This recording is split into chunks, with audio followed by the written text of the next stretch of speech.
So greetings, hello, this is Dr. Thomas Daffern again. So I'm speaking after having returned from my visit to Slovenia, where I was doing various talks and things. And I want to check in really about where we are with Brexit and Bremain, and having set up the Centre for Bremain Studies and Action, I want to do a little report on what I've learned in Slovenia, what the last 2 weeks have brought into the international political arena, because obviously I was in Slovenia last Sunday, so I didn't do this normal weekly recording, so this is like a 2-week gap, during which time a lot's happened. We've had various ministers resigning, we've had Boris Johnson seeming to go completely crazy and saying he'll defy the law. We've had the moderate, sensible MPs passing a law that will prevent him going for a no-deal Brexit on the 31st of October, and then him saying, well, he's going to do it anyway, as if in defiance of Parliament.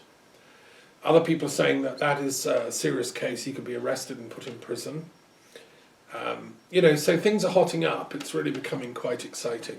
And I'm with the constitutional moderate parliamentarians that are opposing Brexit. I really admire the people that are resigning from the Conservative Party, which seems to have completely lost its way. It's not a true Conservative Party. A true Conservative Party tries to conserve all that's best in the Constitution, and the beauty of Britain's Constitution was that it depended on trust, honour, common sense, good feeling, and a sense of moderation. That's the British character, a sense of fair play. I was brought up with that. That's why cricket is our national sport. If you're out, you admit it. And Boris is out. He should just retire from the field. He's lost. He's been bowled out. But no, this new kind of consciousness is antediluvian. It's like pre-Enochian in its malevolence, and it just wants power.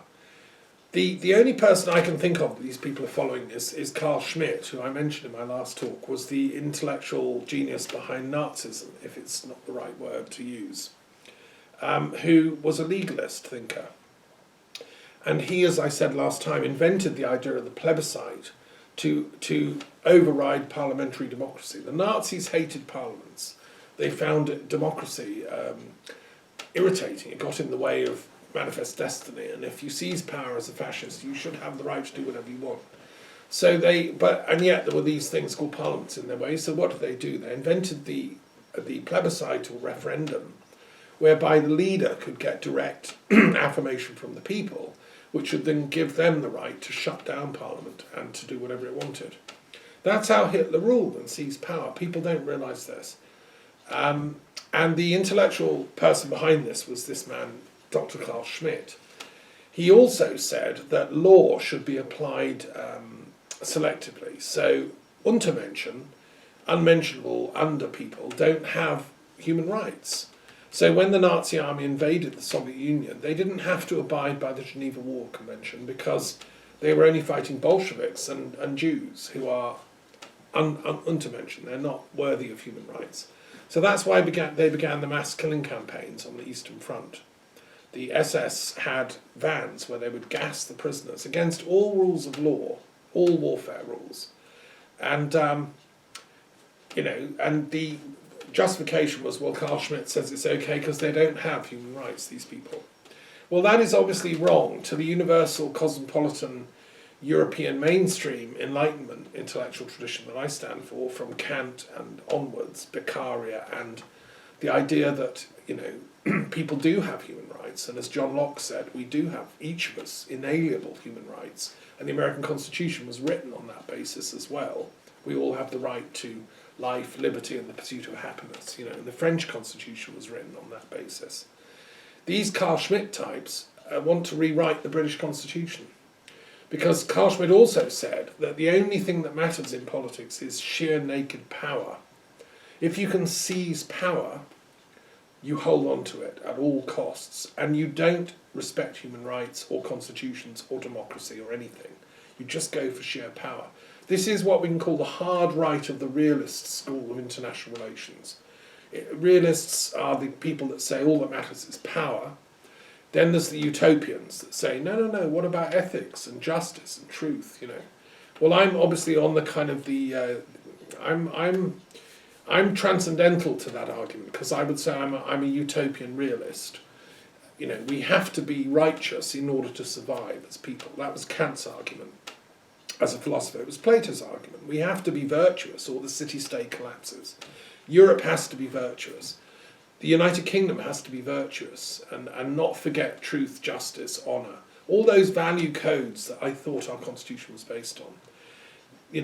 We have to stand firm against the Carl Schmitt types that say only naked power matters. No, sorry, it doesn't. And the Queen should know better than to rubber stamp that ridiculous prorogation of Parliament. She is being very badly advised to be told that she can't do anything to stop it. Of course she can. She's the head of state. She has a constitutional duty to prevent this coup happening. And somebody should wake her up and give her a lecture on human rights, John Locke, and Kant and philosophy. I don't know what on earth's going on with the Privy Council. They seem to be totally ignoring their duty, which is to actually give proper advice to the sovereign, who then makes measured steps to defend the constitution and the country. So yes, we're living in a very exciting time. I believe that the moderate voices in Parliament will prevail, common sense will prevail, the British intelligence is not that diminished, that we will let these people seize power in the way they're doing. Boris Johnson, I hope, will end up in prison for this coup that he's doing, and Dominic Cummings should also be in prison because he is in contempt of Parliament. Parliament needs to get its teeth back and arrest this man. He is in contempt of Parliament. And the fact is that by law he can be put in prison by Parliament for the lifetime of the Parliament. Now that's of course why they're trying to shut Parliament down, prorogue it, so that, well, this is completely unethical and should be opposed by the intelligent parliamentarians that are in there. The fact that Boris Johnson has now sacked 21 of his more moderate Conservatives who oppose hard Brexit and withdrew the whip. I mean, really, if I was in the Conservative Party, which I've never been a member of, but if I had been, I would be making constitutional steps to get Boris Johnson thrown out of the Conservative Party, as well as the extremists, because Dominic Cummings makes no boast of the fact he's never been a member of the Conservative Party. He hasn't got it in his, he's not a conservative in the true sense of the word. He's some kind of crypto-destructivist, neo-fascist, anti-intellectual, who should be in prison. Genuine conservatives like Ken Clarke and David Cameron and these old school types who believed in one nation conservatism and compromise and fairness and justice, they should be rallying round and throwing these extremists out of the Conservative Party and let them go and join the Brexit Party of racist nutcases. So anyway, it's a very sad day, and it was very good that Amber Rudd had the moral integrity to resign rather than go on supporting this Johnson coup. I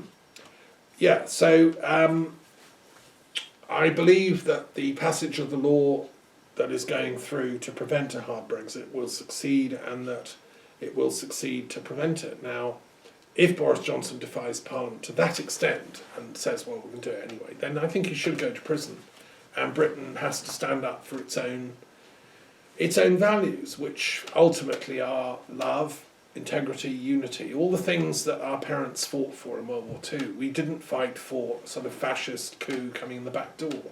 We fought for the principles that are in the European Union, actually. And all the anti-European propaganda that's been pumped at us is fake. My mother was a founder of European studies at British schools. She was a teacher, a French teacher, used to take us to France and inculcated in me a love of Europe. That's why I now live in Europe, in France. And she also pioneered teaching of schools like an O-level in European studies, which unfortunately at the School of European Studies at the University of Sussex, where she pioneered it in the 1970s, it was never adopted, and it was squashed for reasons of general intellectual malaise that British educational policymakers have. I worked at the Institute of Education. I wish I'd done more, when I was there, and had made like a new committee to work on European Studies provision. There should be an O-level, a GCSE in European Studies as an A-level. And I think it should be across Europe, so every European kid has the option to study the whole history of all of Europe. It's amazing. I did European history at university, and it's an incredible history we share. We all have that birthright, and that's the point of the European Union, is to celebrate our universality across the continent, which is vast. And through education, we can prevent this kind of reversal to narrow, bigoted nationalism that's come back to haunt us, as it did in the Nazi period with German nationalism, as it did in the Italian culture with Italian fascism, and as it's now done with English fascism and English nationalism. I mean, I'm not against nationalism in principle. I'm against extreme xenophobic nationalism. And in fact, I've been discussing with a friend recently, I think it's a form of narcissism, psychologically, can be allied to narcissism, that kind of nationalism. My country is the only country, is like the narcissist who says, I'm the only person that matters, I'm the egotist. Whereas actually you grow up and you realise you're part of a family or a group or a culture or a civilization, and we all matter. That other person is just another me. That's a revelation that happens, I suppose, really when you first fall in love and you realise the soul of another person is just as precious and amazing as your own. But nations need to fall in love with each other, collectively. And I think that's the potential that the European Union gives us. And the United Kingdom at its best is England, Scotland, Wales, Ireland, falling in love with each other again within the context of the bigger Europe.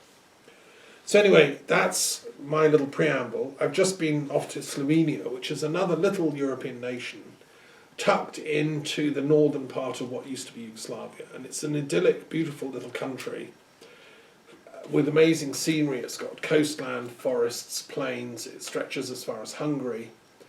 And then it comes up to the Alps. It buttresses onto Austria and the Alpine region. And we were having a conference in Cobba-Reid, which is a historic town on the Socha River, where there was a horrendous battle in World War I. The Italians call that town Caporetto.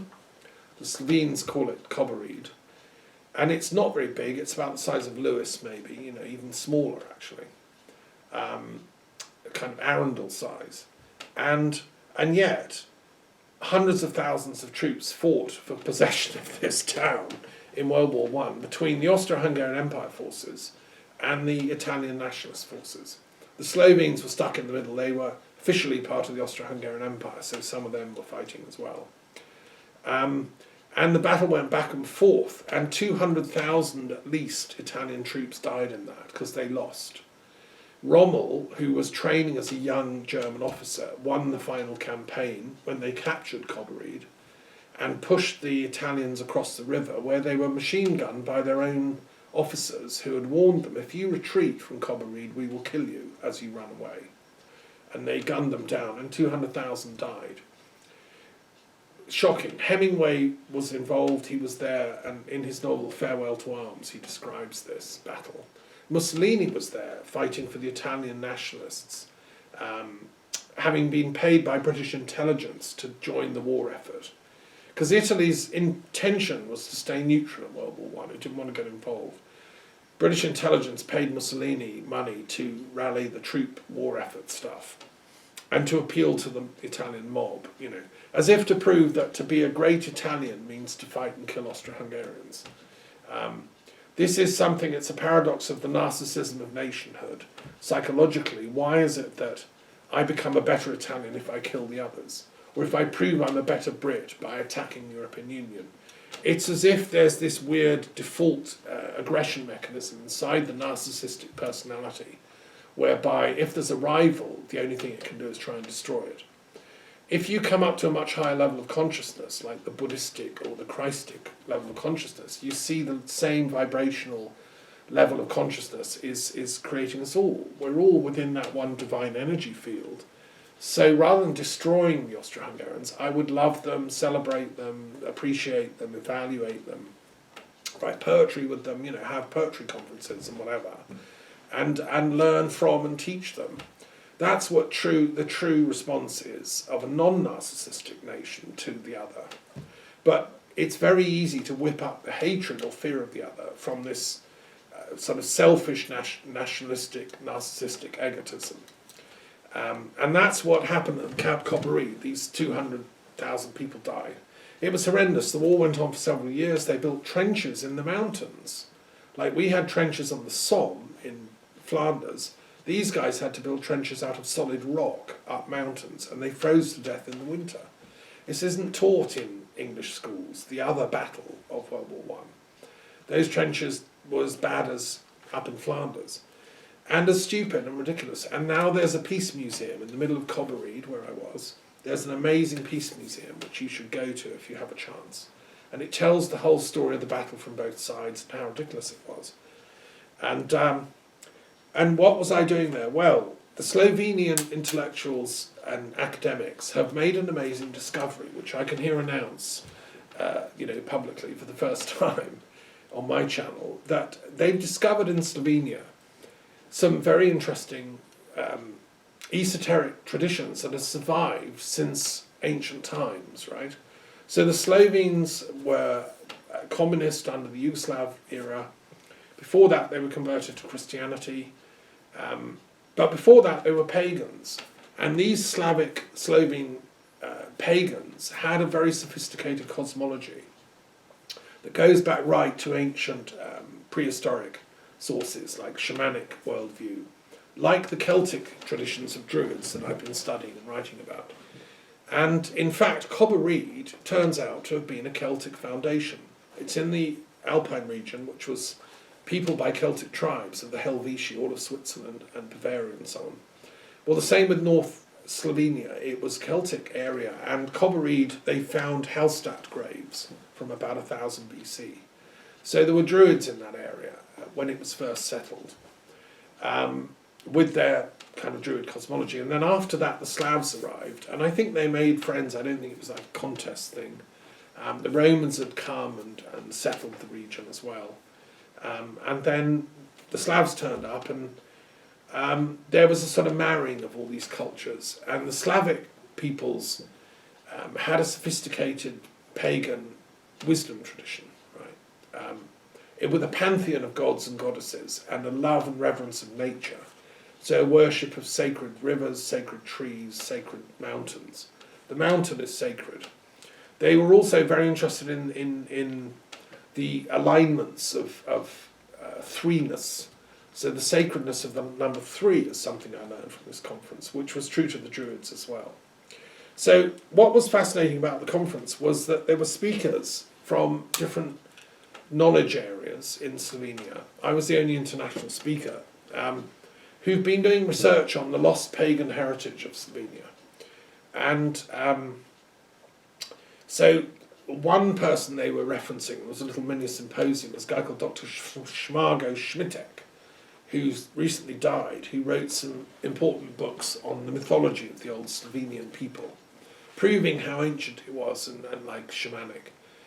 And then more recently, another chap called Pavel Medvecek, who is a expert in the ethnography of ancient pagan Slovene traditions. And he had interviewed in that region around Cobbereed, on the area around there, about 1,000 people, older people, who remembered the old ways of the grandfathers and grandmothers and the ancestors, tapping back, 100 years or more. And he discovered, lo and behold, these people were secret knowledge bearers of an ancient wisdom tradition, going right back into prehistory. And they'd survived the Christianization of the region, and then they'd survived the communist sort of hegemony. Some of them had supported, a lot of these people were partisans, it turned out. When I met Pavel, I asked him, because they were the less worse evil compared to the Nazis, and at least the communist system offered a sort of equality, which was fundamental also to this ancient Slavonic worldview. And it kind of left you alone to have your own private beliefs. So Pavel interviewed about 1,000 people, all the recordings were made and the notes, and he's published several books about it, which have revealed many of these ancient mysteries and sacred sites, caves, cosmologies. The name of their chief goddess, which was never revealed before, has now come down. And people were speaking about this in the conference, which was fascinating. and then to compare and contrast with what is known about, say, Druid survival in Ireland and Scotland and Wales and Britain and Gaul. And there were so many similarities between the Slavonic, kind of cosmology and Celtic Druid ones, that they go back to a common source. Now, I know that from my book on the Kabbalah runes. All the Indo-European traditions and the Hamito-Semitic traditions, Hebrew, Jewish, Arabic and so on, Sufi, do go back to a common source in the ancient Paleolithic, maybe 30,000 BC. These tribes were one people, our ancestors, collectively. And they had their shamanic wisdom paths, which have come down to us as these separate religions, Islam or Judaism or whatever. But these are all post-alphabetic chimeras. It's one tradition, but because we've started using this alphabetic script, it makes it appear as if they're different. Now, if Abraham was walking around, he would identify with all this stuff. In fact, I wrote a poem when I was there, musing about all this, about when Abraham met the pagans, the poem's called, right? And of course, Abraham actually was a pagan. This is the irony. He would have been totally at home with the shamans of the ancient Slovenes. Yes, many wonderful speakers there. I'm not going to tell everyone's names. You can research them. They're on the web, and they're going to be publishing the proceedings of the conference. But it was a very high-level thing with professors of ethnography and so on. And thank you so much to the organisers, particularly Marco Kren, who, with colleagues, has set up this Upasana. It's a research group for study of the ancient wisdom of the Slovene peoples. And I think the the most important thing that I brought away from the conference is that true spirituality is very tolerant, very compassionate, very like Mother Earth, it upholds all the plants, all the trees. There's not, and it's totally, you can't even begin to understand it unless you surrender that ego, get over that narcissism, get over the fear of ego death, and are embraced by the beloved, the absolute. If you can surrender to the absolute, then you can begin to download a tiny bit of this wisdom. That's what Muhammad experienced, and that's what he meant as Islam. The key to God is surrender to the beloved, submission. But that's a universal thing all traditions know. It's not, you don't have to become a Muslim to do that. In fact, you can be a Christian, a Buddhist, a Hindu, a Druid, a pagan, and do that surrender thing. That's the universal path we should all be doing. So true religious toleration is what's needed, and this universal wisdom tradition that is within all the paths, then we can access that. And if we can access that as individuals, then we can do it as communities, villages, cultures, civilizations, and then we can put the warriors to work. They can become gardeners. In my vision for the future, the warriors all can become gardeners, and they can make... In Slovenia, by the way, they love their gardens. All over Ljubljana and in every city in Kobarid, every little flat has a beautiful garden where they're growing sunflowers, cabbages, beautiful, aubergine type things, and they just love their vegetables and their fruits and their flowers, and that's how it should be, right? Everyone should have a garden. Yeah, there's a lot of wisdom in that culture, and which the rest of Europe, is also part of. The other thing to say about the Slovenes is they're part of the European Union. My colleagues who are helping run the conference are involved with the European Union interface with Slovenia. We had a speaker come from the government of Slovenia who is in charge of religious affairs for the country. He's done a PhD at the LSE on religious studies with a great scholar of the LSE, Eileen Barker, who's a friend of mine who is a specialist in new religious movements and has an OBE, and so the circulation of knowledge now in Europe is transnational. True scholars should have freedom of movement wherever we go, whether we end up teaching in Germany or Austria or France or Slovenia or Britain. This is one of the reasons why, as a scholar, I'm so against this Brexit dumbing down and putting up frontier barriers again. It's bad for British intellectual activity. The greatest British thinkers have always travelled in Europe. I can give you the whole list, but I mean, anyone with any sense has always done their continental travels and learned from, Adam Smith, his great classic, The Wealth of Nations, he began it in Bordeaux, visiting France, studying, what is wealth. Gibbon began his great Decline and Fall of the Roman Empire visiting Switzerland. Hume often came to France, etc., etc. So, yes, European Union is the current way of managing the conversation between the different European nations. And although it's complex and seems unwieldy and difficult to study, a bit of European studies in schools, we'd all learn this, and it would be simple. What's the Commission? How does it sit in relation to the European Council? How does that sit in relation to the Parliament? These are things we should learn, right? And it's all part of our shared heritage of peace. As some of you know, I've been trying to get the European Union to create a mediation service. I would like that to have its own building, centred, possibly not necessarily in Brussels, somewhere outside. I've often, I don't care where. Each city would have to bid for it, like a European Union project, right? I've got my eye on Edinburgh. I think Edinburgh would be a good choice for this, as a space where people would mediate their conflicts from all over the frontiers around Europe, the Mediterranean. It's in Europe's national interests, international interests of peace, that we have a properly, staffed mediation service full of young graduates who've just done their degrees in international relations and politics, and then want to practice mediation skills. And they could draw on each European nation has 2 or 3 great professors of mediation and conflict resolution expertise. Why shouldn't we be able to apply this expertise to situations like the Ukraine? Why are we leaving it to the warriors to set the agenda in the debate, or to the politicians who have their own narcissistic interests as party heads? This is pathology. This is like the body letting the cancer cells take over the running of the body. No, time for the ordinary healthy blood cells to rise up and set up a European Union mediation service. And Slovenia can play a role in that. They are going to be the presidents of the European Union in a couple of years' time. So I'm hoping they might propose it and it would be accepted and discussed. I'd like Britain and the UK to be part of that. We have tremendous knowledge about peacemaking and mediation in the UK, and we should be, part of that scheme right from day one. I'd like it even to be based in Edinburgh, which would be a nice place for it. Okay, so moving on, the other thing that was happening recently is a big conference, which I wasn't at, but I was there spiritually, of my old organisation called the World Conference on Religion and Peace.